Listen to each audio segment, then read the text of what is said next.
नमस्कार, आर्य न्यूज देख रहे हैं आप। मैं हूं आपके साथ पल्लवी सिंह। प्रधानमंत्री नरेंद्र मोदी आज कर्नाटक के करीब 50 लाख भारतीय जनता पार्टी कार्यकर्ताओं के साथ वर्चुअल संवाद करते हुए नजर आएंगे।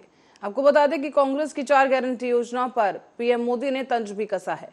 इस दौरान प्रधानमंत्री मोदी ने चुनावी राज्य कर्नाटक के कार्यकर्ताओं को नमो ऐप के जरिए संबोधित किया है। बता दें कि पार्टी वर्कर्स को जीत का मंत्र देते हुए एक तरफ प्रधानमंत्री ने उन्हें बूथ लेवल पर काम करने की टेक्निक बताई, तो वहीं दूसरी तरफ ये भी बताया कि किस तरीके से लोगों के दिलों तक पहुंचना है।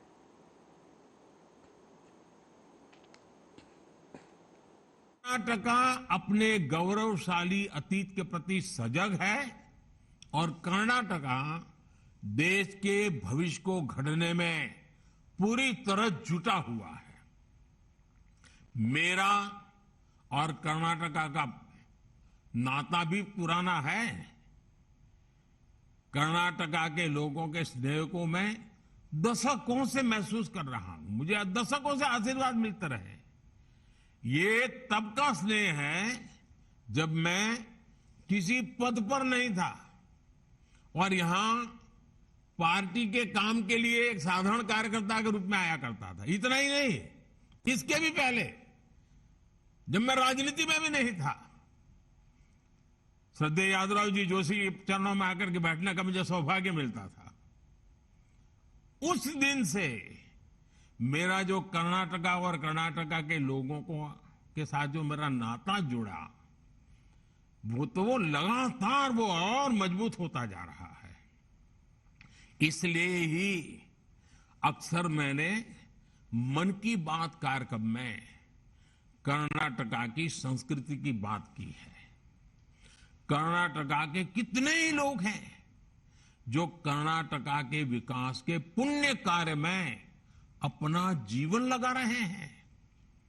ऐसे लोगों की तपस्या को सबके सामने लाने का प्रयास मैं मन की बात में भी मौका नहीं छोड़ता हूं। जब भी मौका मिले मन की बात में मैं कर लेता हूं। आपको मालूम है, अब इस रविवार को मन की बात का 100वां एपिसोड है, सेंचुरी लगाने का।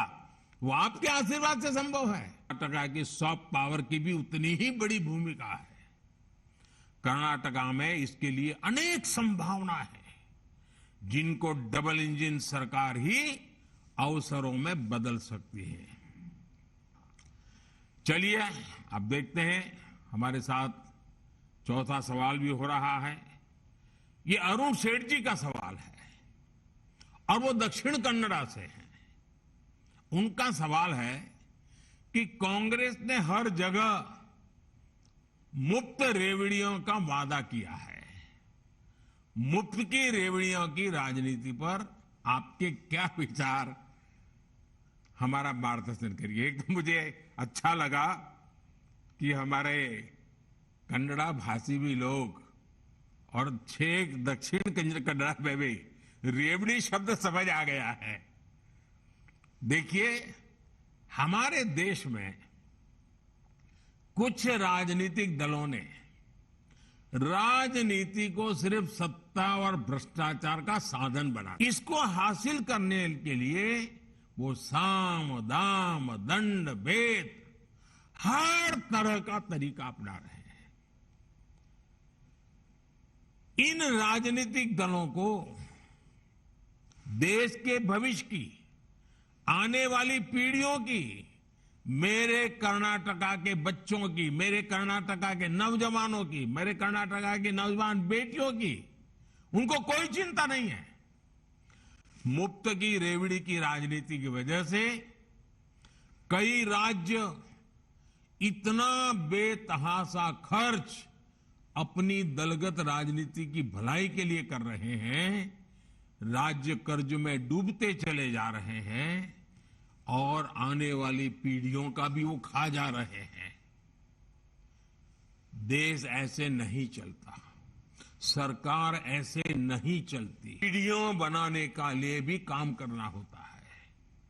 सरकार को वर्तमान के साथ साथ भविष्य का भी सोचना पड़ता है। सरकार सिर्फ सुबह शाम रोजमर्रा की रोजी रोटी कमाने वाली जिंदगी पर नहीं चल सकती। बल्कि उसको एसेट क्रिएशन पर काम करना पड़ता है, संपदा बनानी पड़ती है, ताकि दशक तक देश के हर परिवार का जीवन ठीक से चलता रहे। और छत्तीसगढ़ में खबर सामने आई है कि नक्सल प्रभावित दंतेवाड़ा जिले में बुधवार को नक्सली हमले में डीआरजी और 11 जवान शहीद हुए हैं। बताया जा रहा है कि पुलिस अधिकारियों का कहना है जिले के अरनपुर थाना क्षेत्र में नक्सलियों ने बारूदी सुरंग में विस्फोट कर दिया और ये भी बताया गया है कि अरनपुर थाना क्षेत्र में माओवादी कैडर की उपस्थिति की सूचना पर दंतेवाड़ा से डीआरजी बल को नक्सल विरोधी अभियान में रवाना किया गया था। इस हमले के बाद छत्तीसगढ़ के सीएम भूपेश बघेल ने ट्वीट किया है और नक्सलवाद को खत्म करने की उन्होंने बात कही। कहा गया कि डीआरजी बल पर आईडी विस्फोट से हमारे जवानों के शहीद होने के समाचार बेहद दुखद है और हम सब प्रदेशवासी उन्हें अपनी श्रद्धांजलि अर्पित करते हैं। नक्सलियों को किसी कीमत पर छोड़ा नहीं जाएगा और हम योजनाबद्ध तरीके से नक्सलवाद को खत्म करेंगे।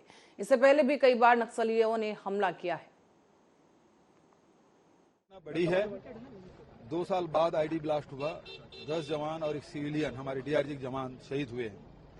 इसका पूरे परिवारजनों प्रति मैंने शोक संवेदना व्यक्त की और जवान के अर्थी पे कंधा भी मैंने दिया है और हमको बहुत दुख है, उसकी शहादत बेकार नहीं जाएगी। मुझे इस बात का गर्व है कि हमारे जवान लड़ते हुए शहीद हुए, क्योंकि जहां एसपी को जो सूचना मिली उस आधार पर 2 टुकड़ी भेजा गया और उस मुठभेड़ में एक नक्सली घायल हुआ है और एक और जो नक्सली है उसको 2 नक्सली पकड़े हैं, एक का इलाज चल रहा है और एक दूसरा जो नक्सली है वो हमारे कस्टडी में है। और लौटते वक्त आईडी ब्लास्ट हुआ जिसमें ये घटना घटी और हमारे 10 जवान और एक सिविलियन की शहादत हुई है। सर, क्या ये बौखलाहट लग रही है जिस तरीके से स्कूल जा रहे हैं, सड़क बन रही है, जिस तरीके से डेवलपमेंट जो बस्तर में इन दिनों देखने मिला? देखिए, जो लगातार 4-4.5 सालों में करीब 75 कैंप हमने कोर एरिया में खोला है। पहले तो बफर जोन में ये कैंप खुलते थे और नक्सली ऑपरेशन करने में बहुत दूर लंबा सफर तय करना पड़ता था, 3-3, 4-4 दिन तक जाते थे, जवान थक भी जाते थे। लेकिन अब सड़कें भी बन गया, कैंप भी खुल गया और जगरगुंडा जो हेडक्वार्टर है नक्सलियों का, उस एरिया में भी अब तीनों तरफ से, बीजापुर से, सुकमा से और दंतेवाड़ा, तीनों जिले से सड़क मार्ग पहुंच गया है। और ये जो उनका हेडक्वार्टर कहा जाता था वो एरिया अब हमारे पहुंच के सीमा के अंदर है। पुअर्ती भी जो हिडमा का हेडक्वार्टर है वो भी बिल्कुल हमारे कैंप के नजदीक है। तो अब नक्सलियों को छुपने के लिए कोई दूसरी जगह ढूंढनी पड़ेगी, क्योंकि पूरा एरिया लगातार हम लोग कवर करते जा रहे हैं और बहुत जल्दी वो एरिया नक्सलियों से मुक्त करा देंगे। सर, जैसे उनका टीसीओसी कहा जाता है, तो क्या इस दौरान अब ऑपरेशन तेजी बढ़ाई जाएगी? सर, देखिए, ये जो सीजन है, गर्मी सीजन है, पूरा पतझड़ हो जाता है और विजिबिलिटी बढ़ जाती है, तो टीसीओसी उनके लिए भी है तो हमारे लिए भी है, क्योंकि हमारे जवान भी सर्चिंग करने जाते हैं और लगातार इस प्रकार से जहां सूचना मिलती है घेराबंदी करके या तो वो सरेंडर करते हैं या उनकी मौतें होती है। तो ये चांस की बात है, लेकिन हमने 2 उनके। कुश्ती संघ के अध्यक्ष बृजभूषण शरण सिंह के खिलाफ पहलवानों ने मोर्चा खोल दिया है। लगातार धरना प्रदर्शन जारी है और इस बीच चौथा दिन भी धरना प्रदर्शन इसी तरह जारी रहा जंतर मंतर पर। और आपको ये बता दें कि पहलवानों की याचिका पर सुप्रीम कोर्ट में सुनवाई भी हुई है। कोर्ट ने इस मामले को गंभीर मानते हुए दिल्ली पुलिस को नोटिस जारी कर दिया है, साथ ही शुक्रवार तक जवाब तलब किया है। इस बीच शीर्ष भारतीय पहलवान साक्षी मलिक और विनेश फोगाट ने प्रधानमंत्री नरेंद्र मोदी से मिलने की इच्छा व्यक्त की है। बुधवार को ही पहलवानों ने कहा कि उनसे मिलने के बाद प्रधानमंत्री उनका दर्द समझ सकेंगे।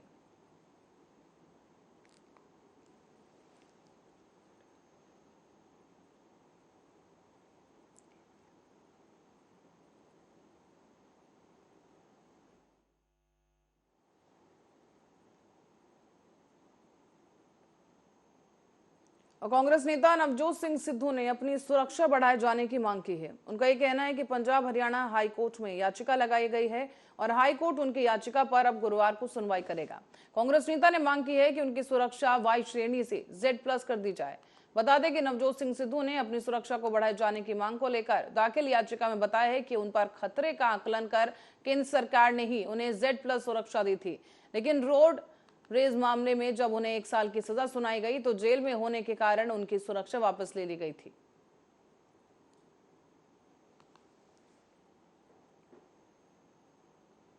और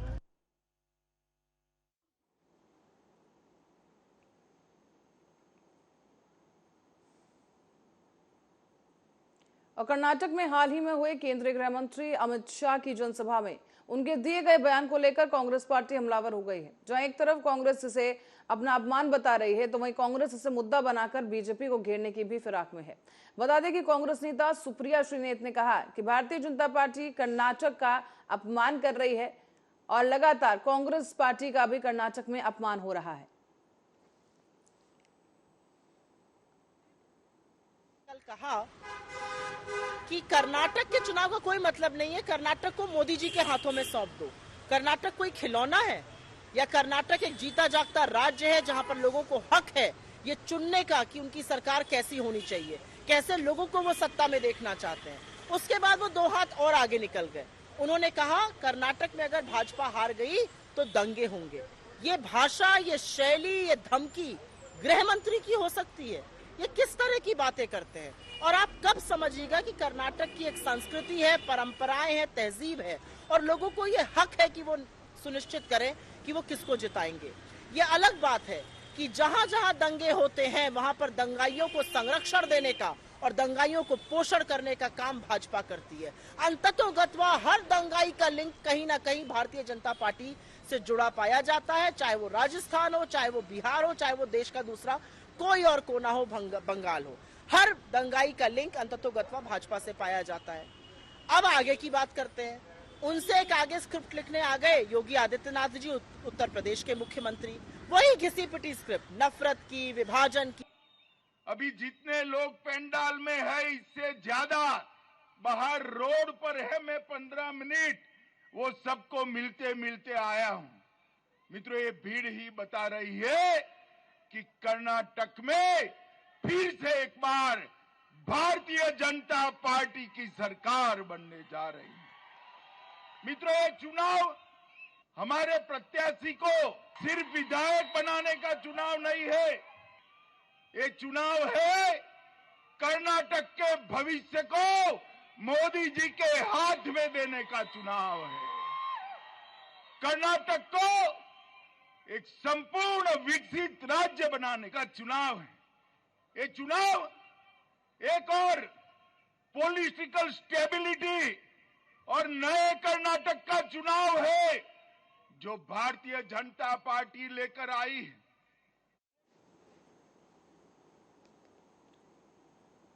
और ऑपरेशन कावेरी के तहत बुधवार को सूडान से भारतीयों के छठे जत्थे को निकाले जाने के बाद इस युद्धग्रस्त अफ्रीकी देश सूडान कॉन्फ्लिक्ट से बचाए गए भारतीय नागरिकों की कुल संख्या 1100 हो गई है। विदेश मंत्रालय यानी कि MEA के आधिकारिक प्रवक्ता अरिंदम बागची ने ट्वीट कर कहा कि चौथे विमान 128 यात्रियों के साथ पोर्ट सूडान के लिए रवाना हो चुका है। ऑपरेशन कावेरी के तहत सूडान से निकाले जाने वाले भारतीयों का ये छठा जत्था बताया जा रहा है और कुल मिलाकर लगभग 1100 लोगों को ले जा रहा है।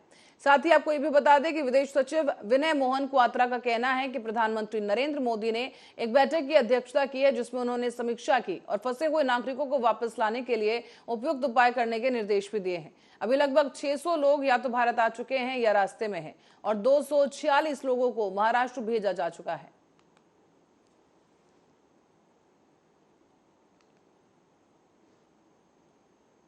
बिहार के बाहुबली सांसद आनंद मोहन को भारी विरोध के बीच जेल से रिहा कर दिया गया है। उन्हें गोपालगंज के तत्कालीन TM जी कृष्णैया की हत्या के आरोप में उम्र कैद की सजा मिली थी। हालांकि राज्य सरकार के द्वारा कानून में संशोधन के बाद उनकी रिहाई का रास्ता साफ हो गया और अब इसे लेकर बिहार की राजनीति काफी गर्म हो गई है।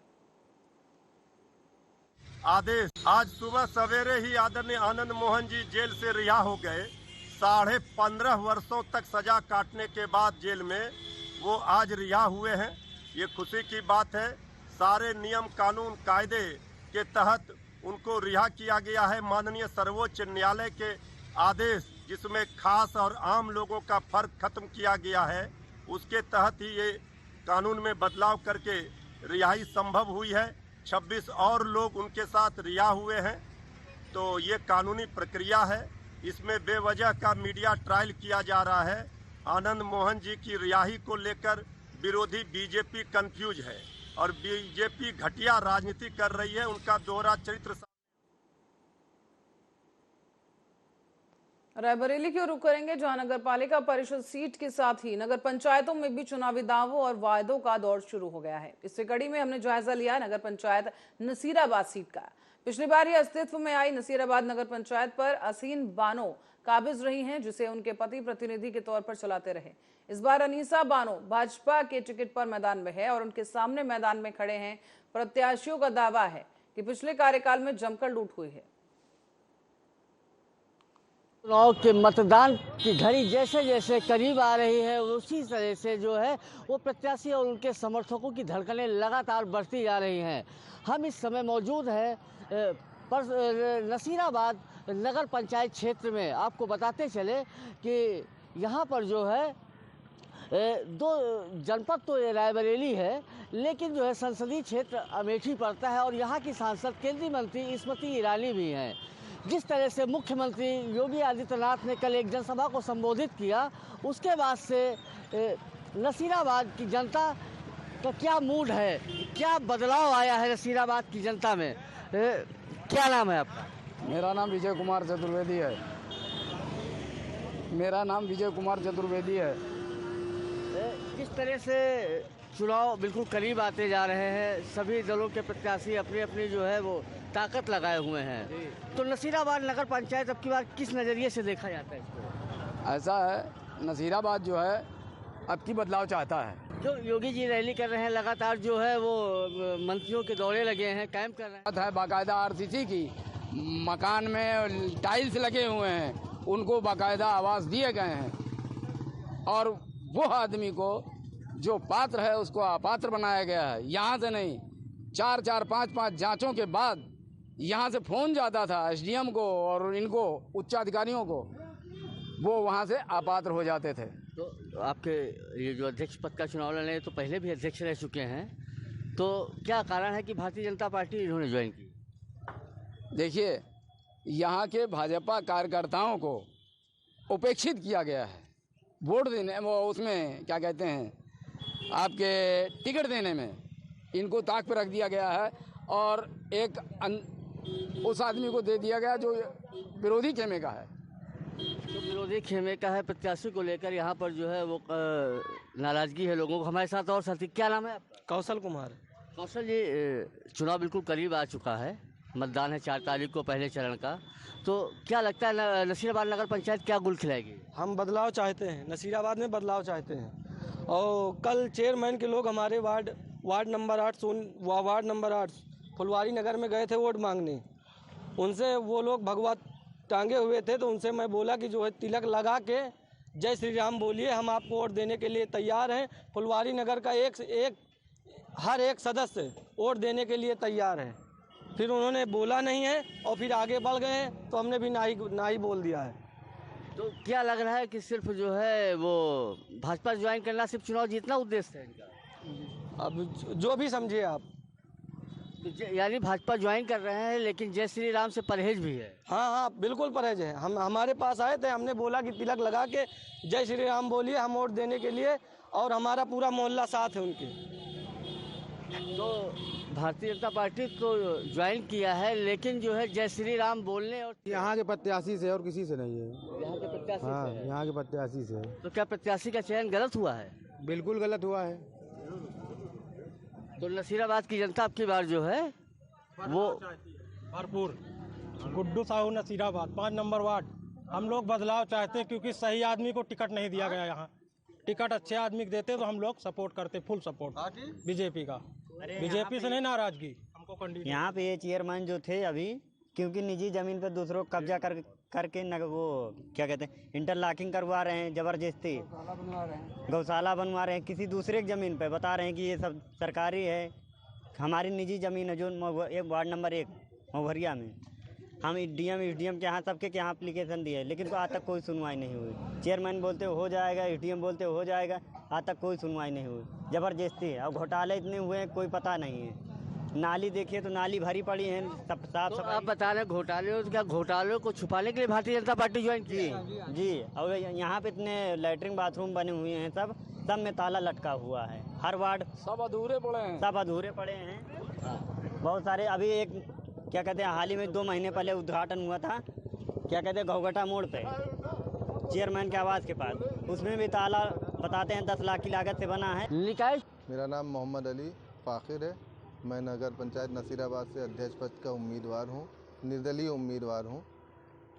क्या लग रहा है आपकी बार नसीराबाद नगर पंचायत क्या किस मूड में है? नगर पंचायत नसीराबाद इस बार भ्रष्टाचार ख़त्म करने के मूड में है। इससे पहले जो भ्रष्टाचार हुआ जनता के नॉलेज में है, हर चीज़ जानती जनता, चाहे आप देख लें इंटरलॉकिंग, नाली, लाइट, हर चीज़ में भ्रष्टाचार हुआ है, उसको जड़ से उखाड़ फेंकने के उसमें है। तो अगर बात नसीराबाद की करी जाए तो जनपद तो रायबरेली है, लेकिन संसदीय क्षेत्र अमेठी है। जिस तरह से बीजेपी प्रत्याशी जो है वो आयातित हैं, तो क्या कहना है उसके बारे में? देखिए, वो तो सिर्फ घोटाले से बचने के लिए, जो उन्होंने 5 साल में घोटाले किए हैं, उससे बचने के लिए उन्होंने बीजेपी का दामन थामा है। क्यों? लेकिन इस बार उनका चलेगा नहीं। जनता ने पूरा मूड बना लिया है, भ्रष्टाचार ख़त्म करना है। और नगर पंचायत नसीराबाद से निर्दलीय प्रत्याशी हूँ मैं अध्यक्ष पद के लिए। अभिषेक जी, चुनाव बिल्कुल करीब है, तो किस तरह से देखते हैं इस चुनाव को और क्या प्राथमिकताएं रहेंगी? किससे आप अपनी लड़ाई मान रहे हैं? देखिए, लड़ाई तो अपनी हम दोनों प्रत्याशियों से मान रहे हैं, लेकिन जो आज के समय का समीकरण है तो हमें लगता है कि बहुमत और चाहे जिस समाज का व्यक्ति हो वो हमारी ही तरफ आएगा। उसका कारण क्या है कि यहाँ पे लोग बदलाव चाह रहे हैं। यहाँ के लोग ऊब गए हैं। जिस तरह से 40-45 साल से हर घरों को दबाया गया, उनकी ज़मीनें हड़पी गई हैं, उनको जो है क्या कहते हैं ना रोज़गार मुहैया कराया गया, जानबूझ के लोगों के चलते कारखाने बंद करा दिए गए। और अगर हम पिछले 5 सालों की बात करें नगर पंचायत में, तो कमीशनखोरी और भ्रष्टाचारी, ये 2 चीज़ प्रमुख रही हैं। जो केंद्र और राज्य सरकार की योजनाएं थीं, उनका ज़मीनी स्तर पर क्रियान्वयन करना उनकी मजबूरी थी। और एक तरफ भारतीय कुश्ती संघ के खिलाफ पहलवानों का जंतर मंतर पर पिछले 5 दिनों से प्रदर्शन जारी है। दूसरी तरफ केसरगंज से बीजेपी के सांसद बृजभूषण शरण सिंह ने एक कविता की कुछ पंक्तियां गाकर अपनी भावनाओं का इजहार किया है। भारतीय जनता पार्टी के सांसद ने दरअसल एक कविता की कुछ पंक्तियां वीडियो में रिकॉर्ड की और ये वीडियो जारी कर दिया गया। इन पंक्तियों में जिक्र उस समय का किया गया है जब दिल्ली के जंतर मंतर पर बैठे पहलवानों के द्वारा लगाए गए आरोपों ने तूल पकड़ना शुरू कर दिया। और इस मामले में आज हरियाणा और वेस्ट यूपी खाप पंचायत के नेता जंतर मंतर पर पहुंचकर और तूल दे सकते हैं। खास बात यह है कि बृजभूषण शरण सिंह ने कविता के जरिए बहुत कुछ कहने की कोशिश की है। लगता यह है कि इसके जरिए उन्होंने जंतर मंतर पर बैठे पहलवानों को विशेष संदेश देने की कोशिश की है।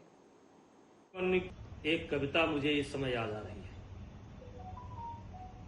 और कविता ये है, जिस दिन जीवन के हानि लाभ पर उतरूंगा, जिस दिन जीवन के हानि लाभ पर उतरूंगा, जिस दिन संघर्षों में जाली लग जाएगी, जिस दिन जीवन की लाचारी मुझ पर तरस दिखाएगी, जिस दिन जीवन की लाचारी मुझ पर तरस दिखाएगी, उस दिन जीवन से। भारतीय कुश्ती संघ के अध्यक्ष 3 महीने में दूसरी बार पहलवानों के निशाने पर आ गए हैं। देश को कई राष्ट्रीय और अंतर्राष्ट्रीय मेडल दिला चुके पहलवानों ने पिछले 4 दिन से भारतीय कुश्ती संघ के अध्यक्ष बृजभूषण शरण सिंह के खिलाफ मोर्चा खोल रखा है। पहलवान जंतर मंतर पर धरना दे रहे हैं और इसमें विनेश फोगाट, बजरंग पुनिया, साक्षी मलिक समेत करीब 1 दर्जन रेसलर शामिल हैं। इस बीच दिल्ली की महिला आयोग की अध्यक्ष स्वाति मालेवाल की मांग है कि महिला रेसलर की यौन शोषण की शिकायत के बावजूद एफआईआर दर्ज न करने वाले पुलिस अधिकारियों के खिलाफ मामला दर्ज किया जाए। विशेष पुलिस आयुक्त महिला सुरक्षा को लिखे पत्र में स्वाति मालेवाल ने कहा है कि ये माफी गंभीर मांगनी चाहिए और काफी गंभीर ये मामला है।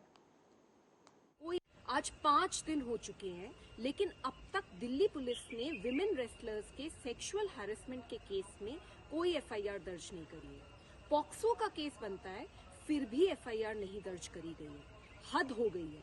लड़कियों को और उनके परिवार वालों को लगातार धमकियां मिल रही हैं।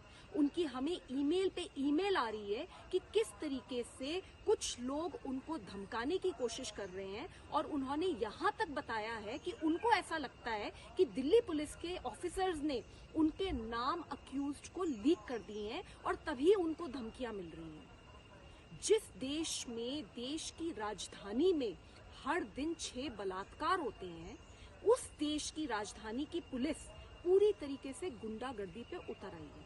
तो देश और एनसीपी प्रमुख शरद पवार ने महाराष्ट्र में सीएम की रेस को लेकर लगाए जा रहे पोस्टर और सीएम बदलने के बारे में अपनी प्रतिक्रिया दी है। शरद पवार का कहना है कि सीएम बदलने के बारे में संजय राउत ने जो भी कुछ कहा है वो उनके अपने स्रोतों से ही होगा, मुझे इस बारे में कोई जानकारी नहीं है। अजित पवार का यह भी कहना है कि उन्होंने खुद कहा है कि उन्हें भविष्य का सीएम बताने वाला पोस्टर लगाना पागलपन है। कोई भी जनरल फ्रेंड का प्रोजेक्ट आता है और पोटेंशियल राज का फायदा होता है तो जनरली हम लोग कभी अफसोस नहीं करते, मगर वहाँ के लोगों की बारे में कुछ नाराजगी है तो वो समझने की आवश्यकता है। इसमें उनके लेजिटिमेट डिमांड जो है वो पूरी करनी होगी और इसके लिए डायलॉग की आवश्यकता है। हमारा सुझाव ये है कि आप लोगों के साथ डायलॉग करो, उनकी कोई समस्या हो तो जानने की कोशिश करो, नहीं हो तो इससे रास्ता निकलने के लिए कोशिश करो और ये इशू खत्म करो। क्या आपकी बात उद्योग मंत्री ने मानी जो आपको सुझाव दिया था? हमने सुझाव दिया नहीं, हमने बात ही नहीं की। बात हमने आज इंडस्ट्री मिनिस्टर हमारे साथ आए थे उनसे की। तो उन्होंने माना कि कुछ मीटिंग लेके आगे लोगों से बात करेंगे? उन्होंने कहा कल करेंगे। इस रिफाइनरी पर आपका विरोध है या क्या प्रश्न अभी इथल्या स्थानिक लोकांचं काय मत ते महत्त्वाचं आहे। आमची काही जमीन जात नाही, तर आमचा विरोध असा और इसी खबर के साथ ही बुलेटिन में फिलहाल के लिए इतना ही। बने रहे हमारे साथ, देखते रहे आर्या न्यूज।